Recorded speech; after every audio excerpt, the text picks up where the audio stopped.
Welcome to Author Life Podcast, where myself and guest authors share their stories, offer tips and advice, and share our writing, publishing, and marketing knowledge. I'm your host, Delcherie Gladden.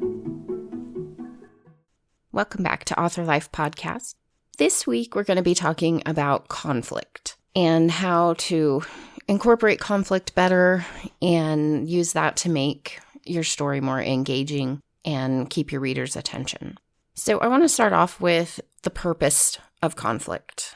Conflict is going to drive your story. Lack of conflict or really weak conflict tends to make a story drag and languish and can really lose your reader's attention after a while. And unrealistic conflict is going to drive your reader away. So what is conflict exactly when we're talking about fiction and storytelling? Conflict is the struggle between two opposing forces. In fiction, a character struggles against another force, such as another character, maybe the environment, self, some other force that is causing them to struggle to meet their goals. There can also be multiple forces involved in a story that the character is struggling with. In fact, there generally should be multiple forces for anything longer than, a short story to add layers and make the story more interesting. And usually this is going to be accomplished through subplots and competing needs or desires. Conflict can be broken down into two categories, internal and external. Internal conflict arises when a character experiences opposing emotions, ideas, or desires. And the conflict causes emotional or mental anguish, and it's often going to manifest in external struggles in relationships or in the character's profession or their ability to meet their goals. External conflict is going to arise when a character gets involved in a situation where he or she struggles against an outside force, which then stunts his or her progress toward a goal. And this is typically marked by action of some kind. The type of action is, of course, going to depend on the storyline and the goals involved. Now, the purpose of conflict is that it keeps the readers reading until it doesn't. Conflict keeps the story moving forward by pushing characters to make decisions, to take action, and to engage in the story world. If there's no action or the action isn't compelling enough, then that progress stops or slows down to a point that the reader may lose interest. Developing deep, rich conflict is going to keep readers engaged and interested. Changes in the story and the character push the reader to keep asking questions like, what will happen next, or will the hero accomplish her goal? Wanting answers to those questions are a big part of what keeps a reader's attention. Conflict also helps a storyline feel more realistic. When everything works out too easily, readers get bored and they may move on because they know that in real life, things rarely go so easily. Readers want there to be struggles in a story. They relate to the characters' experiences because they struggle to accomplish their goals in their own lives. The deeper and more realistic the conflict is, the more the reader will be drawn into the story and become invested in the outcome. Conflict helps the reader see his or herself in the story. So believing that the character will succeed or meet a goal helps give hope that the reader will eventually have a similar outcome. Having said that, conflict should make the reader doubt that everything will work out happily. If it is too obvious or too certain that a character will get everything he or she wants despite facing challenges, it can cause the reader to lose interest as well. So remember that questions and the need for answers to those questions compel the reader to keep reading. If those questions are too easily answered, the reader's interest is going to flag. Even in romance, where happily ever after endings are often required, you want the how and the to what level of happiness the characters end up with to not be so obvious to the reader in order to maintain that questioning experience. The doubt that you create keeps readers engaged with the storyline all the way to the end. And that brings us to characters and conflict. They're very close companions in any story. Even if the main conflict is external, a character must experience and react to it. A massive snowstorm is less interesting if no one is there to be snowed in, put in danger, or be unable to access food or medical care. Internal conflict depends on a character's thoughts and emotions to be relevant and engaging. There is no internal conflict without a character to experience it. So you want to think about how you're pairing conflict and character. In order to develop interesting conflict for a character, you have to identify what the character wants. These should be internal and external desires or goals. If a character doesn't need or want anything, then they'll not only be incredibly boring, there will be no important stakes for them when they're challenged.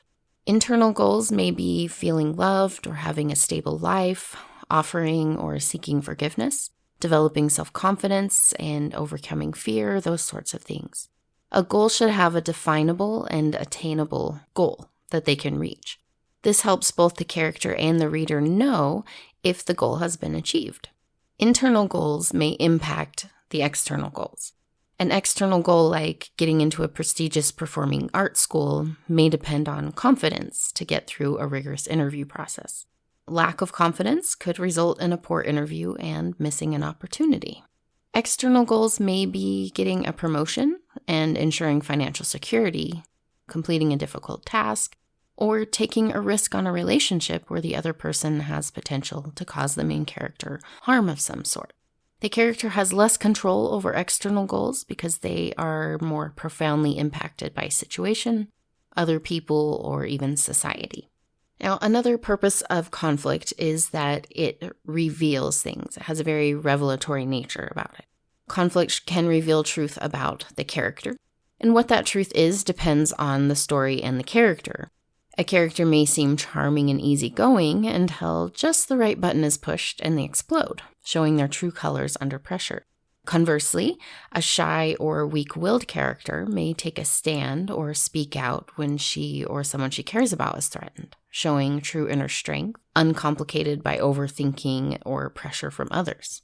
Choices and actions reveal the character's thoughts, motivations, weaknesses, and their strengths. When choosing what conflict to make use of in a story, you want to consider what skills or attitudes the character needs to develop and what situations will push them toward change. A lazy character will never put forth major effort unless he is faced with a situation where complacency will cost them more than they are willing to lose. The more difficult the choice or action is, the more that's going to be revealed about the character. A character who may tell white lies to survive a hostile work environment may be able to rationalize away minor dishonest decisions if there are no real consequences to her actions. That same character, however, may be appalled and go to the authorities when asked to participate in fraud that would hurt others. The more the reader learns about the character, the more connected they are going to feel to him or her. The conflict should be meaningful and realistic enough that the reader feels that emotional connection to the character's struggle to make the right choice. Conflict and change are also very closely paired. Happy characters don't really grow or change a whole lot. Characters need to face crises in order to progress through their journey. When developing the character arc, you want to have 2 to 3 pivotal changes that the character needs to make. And these may be learning a skill or overcoming a shortfall, developing emotionally, that sort of thing. You can then work backward and choose a crisis or conflict that is going to force the character to make those choices and grow in a way that's going to help them make that change.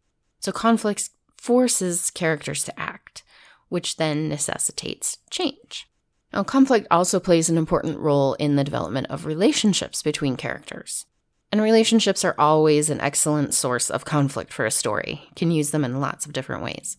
So after identifying internal and external wants for the main characters, note where their goals and desires come into conflict with their relationship goals. There are opportunities to develop stumbling blocks in the relationship and on an individual level, so make sure you're considering both. The relationship in question doesn't have to be romantic. Friend and family relationships are also important opportunities for conflict, and they can also have a really strong impact on a character's development and growth.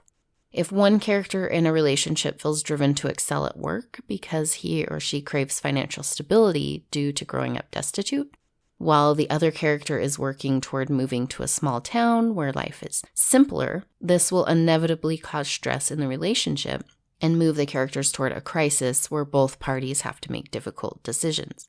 And those decisions will then impact the relationship and the individual characters. A great example of this is from the movie You've Got Mail. One character is trying to save her small independent bookstore, while the other is trying to build and promote his mega bookstore. Neither goal is inherently bad, but there's no way they can both win. And this destroys their chance at a relationship, at least in person. Adding that conflict into a character's character arc is also going to produce the growth you need in a character for them to be interesting and compelling. So each obstacle that comes with conflict should be paired with something that the character is going to learn, either on a personal level or within a relationship. Conflict without purpose doesn't move the story forward or help the character progress through their arc. Each stumbling block placed in a character's path should necessitate a choice, spawn realization, or push him or her to take action. Getting through conflict doesn't always have to mean positive movement or growth in a relationship, though. Characters may make the wrong choice and suffer or cause emotional harm or mental harm, and even experience a setback rather than growth.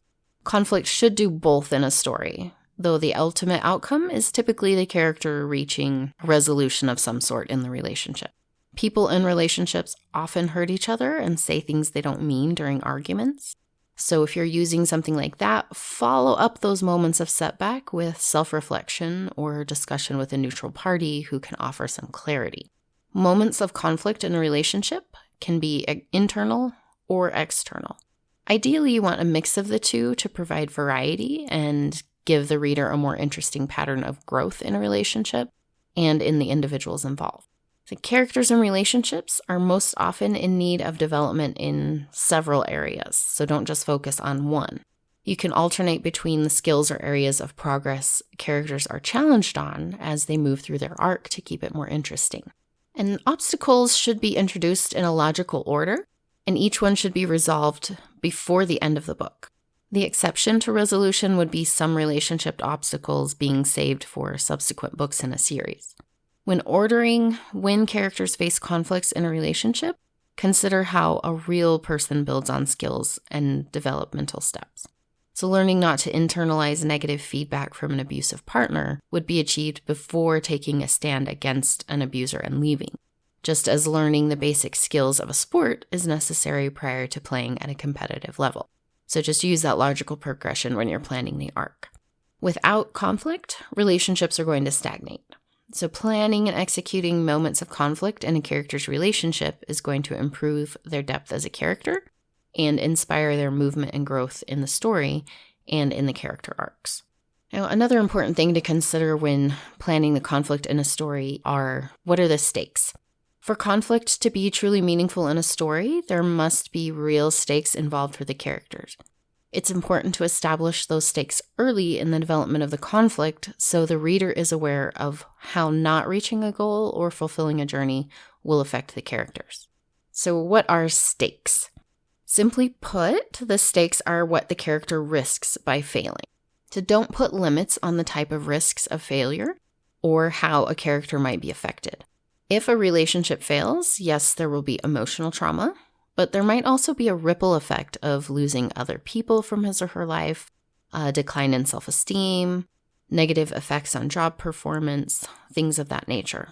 Explore all types of stakes associated with failure. Then focus on the stakes that will have the biggest impact, which might not be the most obvious ones.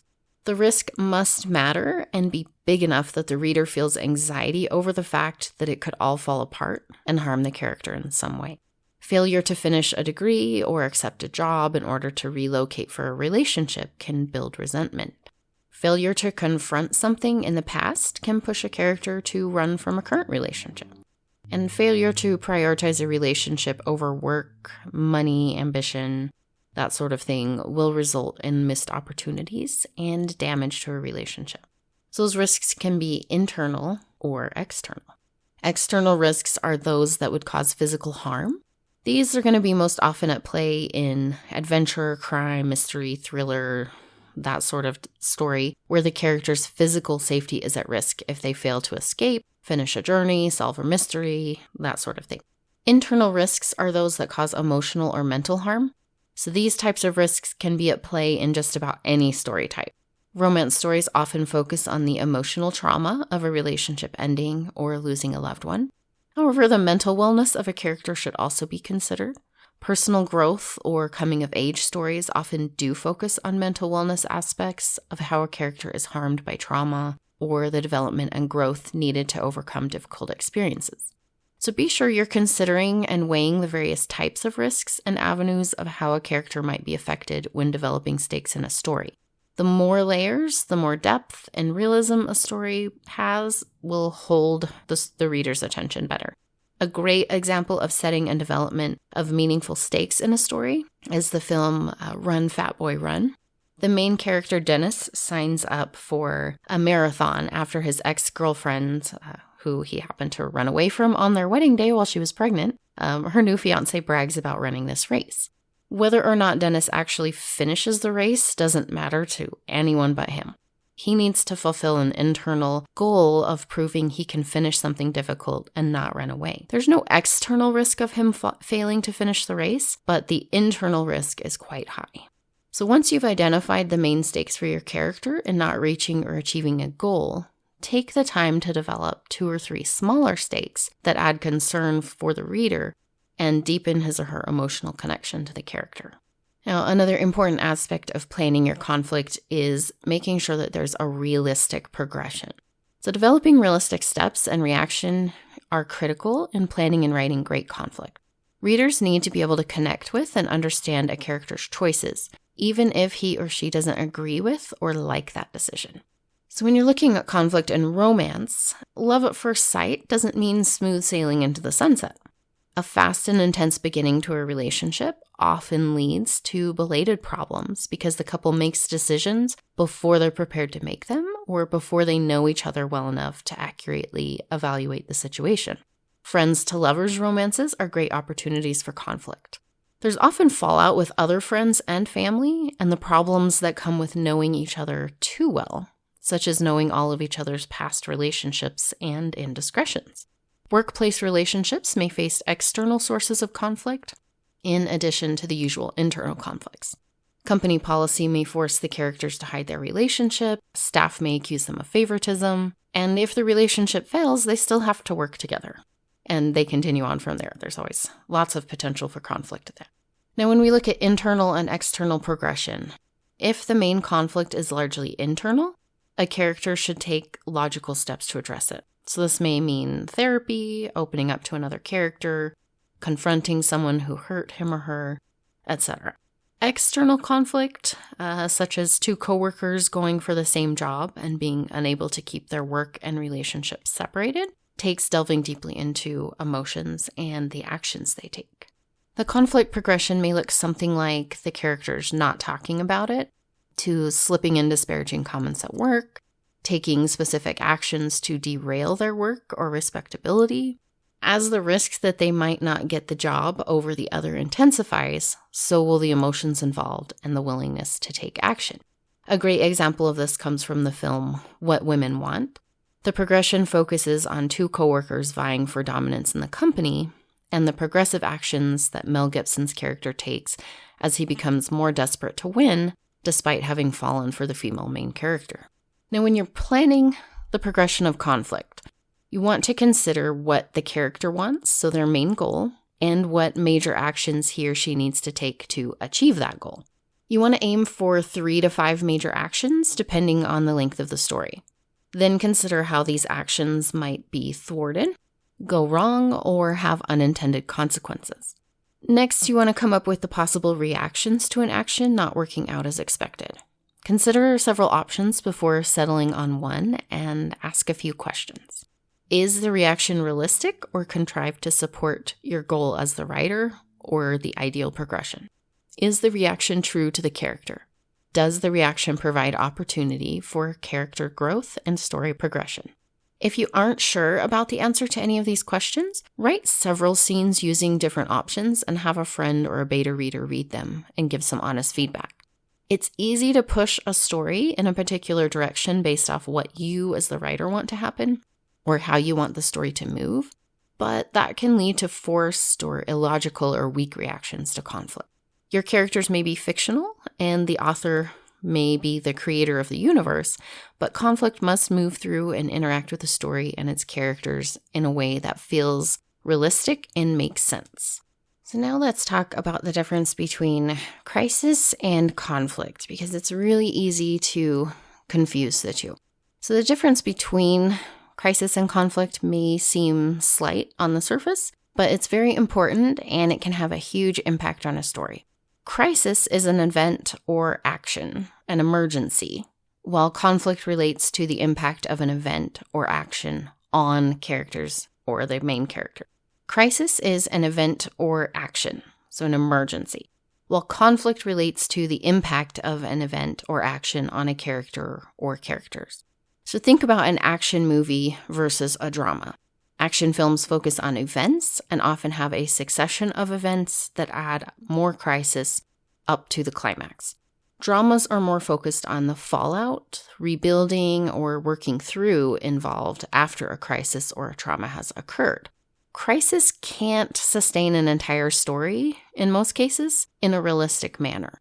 It's exhausting for readers to be constantly immersed in major events. Conflict, however, is the basis of a strong story arc. There are events and crises woven into a story arc, but there's also time between events for development, growth, reflection, failure, and change. Crisis centers on action, excitement, and maybe danger, depending on the type of story. The reader's attention is intended to be held by constant new events. This method often leaves too little room for character development and meaning story progression. It relies on highlights rather than deep diving. And while conflict does include action, excitement, and possibly danger, it centers on how the characters experience those events, how living through a crisis affects him or her, and how individual characters recover from a crisis or deals with the consequences. So to illustrate the difference, consider these examples. So a crisis may be someone holds up a bank and the character witnesses a fellow customer get killed. The conflict is that a character survives the holdup and is plagued with fear for her safety, or is having difficulty functioning at work and is maybe pulling back from other relationships. Conflict deals with the long-term effects of crises and can involve multiple interrelated crises over the course of the story arc. Crisis is a single event and instigates conflict. This is why it's important to have a balance of the two. Use crisis to spark dramatic change, but develop conflict through the character's thoughts, emotions, and actions that are caused or exacerbated by the crisis. And this is going to provide more opportunities for development and growth and will ultimately create a deeper and more engaging story. Now, with conflict, you also want to consider how that can help you develop complexity between characters. How complex conflict in a story needs to be depends on a couple of factors, such as the length or genre. But it also should be complex enough that the characters have to work to get through it. If the main conflict can be resolved in a paragraph or two, it's likely that it's too simple and probably unrealistic as a main source of conflict. And while some writers are more storyline focused than character focused, characters are still an integral part of developing complex conflict. A great place to start when integrating characters and conflict is to develop inherently conflicting characters. Jane Austen's works are prime examples of pairing up conflicting characters, such as Elizabeth Bennet and Mr. Darcy. All stories should have complex and conflicting characters, but in character-driven stories, the conflict must start with the characters in order to provide believable opportunities for growth and development. Internal conflict is key in character-driven stories. Differences in personality, beliefs, desires, or goals are going to push the characters away from each other, creating a stumbling block they're going to have to work to overcome if the relationship is to work or the goals are to be met. This type of conflict may be derived from aspects such as specific character traits, like race or nationality, political, religious, or moral views, money, career, family, social status, long-term goals, along that line. Now, when we're looking at conflict between groups, this same idea can just be expanded. Conflict between specific groups can create obstacles for a character reaching their goal or desire or achieve personal growth. Members of specific groups, work groups, social groups, athletic organizations, or even racial or religious groups, typically have certain specific types of goals or core beliefs. And when pitted against a character with an opposing goal or belief, the character is then forced to make difficult choices or changes. And this can be a great source of internal conflict with external ramifications. So it's really important to consider this type of conflict when initially developing a character and setting the goals that they're going to work through in a story. Once you have a character profile completed, compare the profiles of the two main characters. Where do their goals clash? How do those opposing goals hinder a relationship, whether that's friendship, romantic, or familial? And determine whether the opposing goals are deeply held enough to provide rich and believable conflict, or if they need to be further explored and developed. And when you're looking at conflict, especially in romances, love isn't always enough. So you want to resist the urge to lean too heavily on the love conquers all idea. While we might like to believe that love will fill the gaps between conflicting desires and goals, in reality, it usually doesn't. Not in a long-term way, anyway. Readers know this, and they need more than love to explain why the story will continue to work out after the last page. Giving up too much or making too many personal sacrifices that aren't met equally will eventually lead to resentment and distancing. It isn't necessary to explain everything, but if you've succeeded in creating complex conflict between two characters, you need to put an equal amount of effort into making sure your explanation for why it's going to work out in the end is realistic and makes sense. If a character changes a core belief or goal, there needs to be a really strong and valid reason for that change. And falling in love isn't enough of a reason by itself. Something needs to change internally for that character to make that change. External reasons for change are often really short-lived.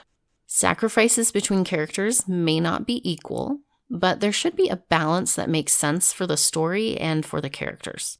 If one character gives up or changes a major belief or goal, and the opposing character gives up nothing and only gains, this is not going to feel believable or long-lasting to most readers. Both opposing characters need to grow and change. Looking back at Jane Austen again, both Elizabeth and Mr. Darcy had to make internal changes and reevaluate their goals and desires by the end of the story. If only Elizabeth had changed to be less hasty to make judgments of others, and Mr. Darcy was allowed to remain haughty and dismissive, yet win Elizabeth over still, the ending would have felt dissatisfying and unrealistic. So when developing conflict in a story between characters, you really want to take the time to determine whether it's complex enough to be believable and create a satisfying ending for the readers. Now let's talk about the different types of conflict. So when considering how to add complexity to the conflict in a story, you really want to cast a wide net on what types of conflict you're going to use. Don't stop at old emotional wounds in romance, or a lousy boss in a workplace drama, or fear of the future in a coming-of-age story. Really focus on developing that complexity. So one of the first things you want to consider when adding or developing complexity to a story conflict is that the stakes have to continue to raise throughout the story, or it's going to stagnate. This often entails multiple sources of conflict that arise as the story progresses. So a couple of ways to increase the stakes in a story might include making the main goal become more desired or needed because of changes in circumstances. And this might be something like a desired promotion becoming absolutely essential when a character is threatened with losing their house unless they can come up with additional funds. You also might be able to add an external factor, such as an antagonist threatening harm if the character doesn't back down from pursuing a goal. Another option is bringing someone else's well-being into the conflict, such as a family member falling ill and needing additional care or financial help. And another option is increase the reward or the cost of failure, such as losing custody of a child if a character can't stay sober and provide for a child's physical safety. Another type of conflict to consider are power struggles. Power struggles raise the stake of the conflict by creating more desperation.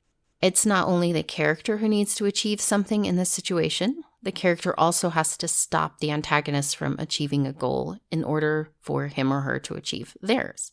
Types of power struggles might include clinging to something the character has power over or needs to gain power over, or a bid to escape oppression or danger. Power struggles are relatable for most readers and utilize high emotion that can forge a connection with readers. Time conflicts are also another way to raise the stakes. So adding time conflict to a situation adds complexity because the character is no longer free to work through a problem in their own time. He must race against a deadline to figure out a solution. This is going to heighten the emotion and stress and reduce the possible options for solving the problem. It also sets a specific deadline for the reader to focus on, which can help them form a deeper bond with the character. And as mentioned before, love and romance are ways of raising the stakes as well. Adding elements of love and romance to a story whose main genre is not romance can heighten other areas of conflict. Emotional bonds can create interconnected barriers between goals and desires. In an office setting, a romance may complicate career progression or lead to hostility and drama. Personal growth-focused stories can be affected by romantic entanglements when the relationship hinders or complicates reaching personal goals. And work conflicts in a variety of options can also help raise the stakes. So difficult situations in a work environment can complicate a character reaching all kinds of goals. Situations might include being asked to break personal morals in order to please a superior or a client, stressing or breaking a relationship by taking unearned credit in order to secure a promotion or favor, bullying or sexual harassment creating a hostile work environment, those sorts of things. These types of stressors at work can then also spill over and complicate other areas of a character's life. You also want to think about conflicting perspectives. Perspectives that don't line up cause stress in relationships, whether romantic, friendship, work-based, or familial. Pressure to change a perspective or do something that does not line up with a character's perspective becomes a barrier in reaching a goal or making a change. So consider how moral, religious, political, environmental, ethical, all sorts of perspectives might create internal or external conflict for a character. And you also want to think about powerful internal conflicts. Complex characters do not always do the right thing or make good decisions. Making mistakes or making poor choices helps add complexity to a story's conflict. However, characters must still come off as empathetic on some level, even when they don't do the right thing. Readers don't have to like or agree with everything a character does or believes, but there should be at least one aspect of his or her personality that a reader can connect with. Harsh or unlikable actions should be based on maybe internal trauma or personal torment that a reader can sympathize with and understand. Without powerful internal conflicts, a difficult character will simply become unlikable. Internal conflicts create obstacles for a character achieving his or her goals. So if a reader can understand the reason behind the behavior or belief, that reader is then going to be able to still root for the character to overcome the obstacles and succeed in reaching their goal. And you also want to really think about going beyond the main storyline when you're raising your stakes. Subplots are a great opportunity to add these layers of complexity to a storyline. They're going to allow different conflicts to be weaved together and cross-impact each other. Subplots can nudge a character into action or choice that will then affect the main storyline and provide depth that would be difficult to achieve with only the main storyline. A singular focus on the main storyline is going to limit the complexity and the opportunities for character growth. Conflict is always great for adding depth to your story. So even if you've developed strong conflict for the main plot, you still may end up with slow sections or lackluster moments of character growth. Layering conflict in ways that add depth can make a big difference in the overall appeal of your story. So one of those ways is looking at progress and failure. The main conflict should be complex enough to last the entire length of the story. Ending it too early creates endings that drag on for too long. Conflicts related to subplots or specific instances of learning or growth can be resolved in a few chapters. So it's important to remember, though, that conflict progression shouldn't be just a straight line. It should reflect, kind of that roller coaster motion, making some improvement or completing steps toward a goal, then failing or hitting a new stumbling block. And it's this back and forth motion that prolongs and heightens a story's conflict and really helps to add depth and realism. And you also want to consider anticipation and expectation. So once readers know what the character's main goal is, most will be able to kind of intuit, figure out the necessary steps that the character is going to need to take to achieve that goal. But if you as the writer follow those steps in a straightforward manner, the reader's probably going to become a little bit bored. So you want to determine what steps need to be taken and then create solutions or situations, outcomes that will derail or delay those steps being completed. And this is going to cause the character to have to take unexpected routes to continue on their journey. So you want to make sure that the character is fully invested in the expected outcome and make it clear to the reader through internal dialogue and conversation how much he or she anticipates reaching that goal. This raises the personal stakes of failure for the character, and it's going to help forge a bond with the reader. When failure and setbacks happen, as they should, the reader is going to share in the character's pain and frustration a little bit more. So other characters' expectations can also be a powerful way to add depth to the conflict as well. If a character's friend, partner, family member, something like that, doesn't believe that he or she can reach a goal, that's going to put excessive pressure on that character to meet the goal. And this also raises the stakes of failure and heightens the reader's anticipation of character development. Because the character not only needs to reach the goal, but also battle with the consequences and the outcome on others. You also want to consider building suspense. So conflict and suspense are not the same thing, but they are often closely related. Suspense surrounding whether or not the character will push through a conflict to reach a goal keeps the reader wondering whether that character is going to be successful or not. If the reader is too sure of their success, the reader may lose interest after a while.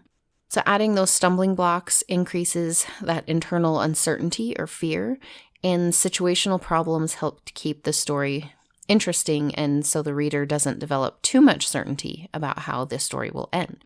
The suspense of not knowing keeps the interest level higher, and it can help you develop a new connection with the reader. Now you can also use fears and faults. The reasons that a character struggles to achieve a goal aren't always going to be external. In fact, they really shouldn't only be external because that risks progress toward the goal becoming really repetitive and predictable. So if a character can always talk herself out of a problem and never faces any repercussions, the reader is not going to be concerned about failure. If, however, a character self-sabotages even the most promising situation out of fear of maybe an employer developing too high of expectations, the reader is constantly going to worry about how the character might bomb a situation. Internal obstacles provide a deeper source of conflict because internal conflict is often much more difficult to overcome than external conflict. Internal conflict often comes from trauma and old wounds, neither of which are easily repaired. And you can also use disadvantaged starts. A story's inciting incident is often seen as the start of the main conflict in a story, but it's not the beginning of all conflict involved in a character's journey. The reasons that a character struggles to achieve a goal are often rooted in their past experiences and situations. So you want to consider what disadvantages your character is starting with and how those are going to play into the storyline. And these might be things like physical, financial, emotional, education, or mental. Everyone has sources of conflict that they're going to battle daily. So you want to draw on these to develop meaningful stumbling blocks. The more personal the hindrance, the more believable it's going to be. If a character is too close to achieving a goal when they start the story, there's not enough conflict in reaching the goal, and the journey's not going to be very interesting. So you want to make a character really have to work to achieve their goal. And you also want to work to reveal slowly. The main question that keeps the reader engaged in the story is usually what's going to happen next. When readers connect with characters and situations, they become invested in the outcome. If the answers are given too early or too openly without any work on the part of the reader, it's very possible that that reader may lose interest pretty quickly. So you only want to give the bare minimum that the reader needs to understand what's happening in the scene. You don't want to reveal full backstories or motivation without good reason. So make both the character and the reader work to learn what that character is going to face and whether they're going to succeed or not. And just be patient and detailed when fleshing out conflict in a story. You don't want the success to come too easily or in the most commonly expected way. So after you've put so much time into adding depth and developing your conflict, you really have to consider how you're going to resolve that conflict. The resolution to conflict, both main and subplot conflict, really has to be believable. And that means it must make sense for the characters and the overall story, and have been reached through a logical progression of events, actions, and decisions. If conflict resolution doesn't meet these criteria, the reader is often going to be really unsatisfied and may even lose interest in the writer as a whole. So the resolution of the conflict should be a progression of smaller resolutions, with each one wrapping up a subplot conflict that served a purpose in helping the character grow and develop enough to resolve the main conflict. Resolving minor conflicts is key because those conflicts are often the reasons, once you take them all together, for the main conflict. Internal change shapes the character's underlying goals and helps him or her focus more fully on achieving the main goal. So once the underlying goals are better aligned, it's easier for the character to more clearly see how they're going to resolve that main conflict. So it's really important that the main conflict and the minor conflicts resolve in ways that satisfy the reader and doesn't leave him or her with unanswered questions. So this doesn't mean that the resolution has to be the expected option or that the reader will even like the resolution. It does mean that the resolution satisfies the initial questions posed or the promises made to the reader at the beginning of the story, though. So once you've kind of come up with what your resolution is, you want to take a step back and evaluate that resolution. Reread your first chapter and ask yourself how you want the story to end. Then ask yourself what you're willing to see each character to give up in order to achieve that ending. Do your answers to these questions line up with how the story actually ended? If not, why? If they do, did you fully explore all the options for resolution, or are you taking the easy, expected way out of the story? Really work to avoid cliched, stereotypical, or unrealistic endings. If a female main character gives up all her goals to fulfill the main character's goals instead, you are bound to get more than a few eye rolls from readers unless you provide very convincing reasons for that choice. After spending so much time and energy developing strong conflict, really just don't want to shortchange the resolution by failing to consider all your options and making any needed revisions that are going to improve that resolution. So ask yourself what steps make sense for each character to get from page 1 to the final resolution. Is anything out of character or difficult to justify? If so, take the time to rework or flesh out unsatisfying points of the character's development. If you can fully develop the character's journey and individual points of conflict, the resolution should flow from that journey to a satisfying ending much more easily. So after you do this evaluation, if you do find some issues with your conflict, I want to give you a few ideas on how to work on fixing conflict that doesn't work. And conflict may fall flat for a variety of reasons. So if a source conflict is not providing the needed progression or reader interest, really dig into why it isn't working. So one of those might be that it's a one-source conflict. Conflict, particularly the main story conflict, really can't come from a single source and be realistic and effective. You really need a mixture of internal and external conflict in order to support a full story arc. So you want to consider which type of conflict the story is most heavily leaning on, and then work to balance it out. If internal conflict is dominating, take some time to create more instances of external conflict that relates back to the main internal conflict and is going to push the reader to develop new skills or grow in some way. These often appear in the subplots and focus on individual skills or traits that the character needs to develop. And the conflict might be too simple. Conflict that's not complex enough is boring and too easily resolved to hold the reader's attention or provide meaningful opportunities for character growth and development. So this is another great use for subplots that can raise the stakes of the main conflict, make the character's faults and weaknesses have a bigger impact on the main storyline, and make the character fail more often. So you really want to provide ample opportunities for the character to learn and grow, or the change that you need at the end is going to feel too abrupt and unsupported to be believable. And sometimes conflict can just be too superficial. If the conflict a character faces is not impactful enough or too easily resolved, really take the time to delve deeper. You want to figure out what the source of the conflict is rather than focusing on how it manifests. So dig into the character until you just lay him bare, then use that knowledge to create more meaningful obstacles. And next, sometimes your conflict is just a little bit too predictable. So if the reader can see what's coming from a mile away, they're probably going to get bored and move on. So you don't want to set a character on the first path that comes to mind without exploring all of the options.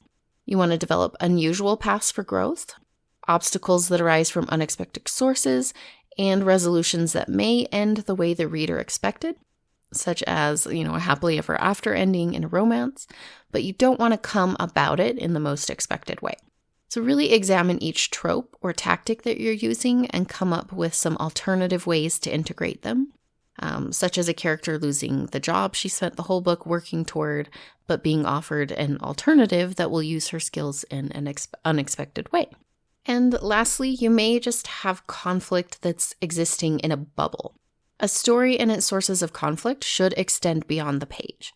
Conflict that exists in a bubble often occurs due to a lack of backstory development or consideration of the character's future. That final scene with the big kiss in a romance won't be quite as delicious if the reader is left feeling like the characters are underdeveloped and incapable of sustaining the relationship long term. The characters of a story don't come into existence on page 1. They have to have lives prior to the story, and those lives are what brought them to the moment that takes place on page 1. So the character's current situation will have important impacts on the choices and the actions that they make and take throughout the story. So consider how a character got to page 1 and how those past experiences are going to complicate and hinder his or her future. Conflict only drives a story when it's carefully developed and well thought out. So take the time to delve into the sources and impacts of conflict in a story, and that's going to help you make it more meaningful, realistic, and powerful. So hopefully this discussion and these tips on adding conflict to your story are helpful. I'd love to hear your thoughts on it, and if you have any suggestions for future topics or authors that you would like to see interviewed on the podcast, I'm always happy to hear suggestions. Thank you for listening, and I'll be back next week with a new podcast episode. Thanks again for listening to Author Life Podcast. For more information on the podcast or guest authors, check out the links in the show description. If there's a topic you'd like to learn more about, find me online and send me suggestions anytime.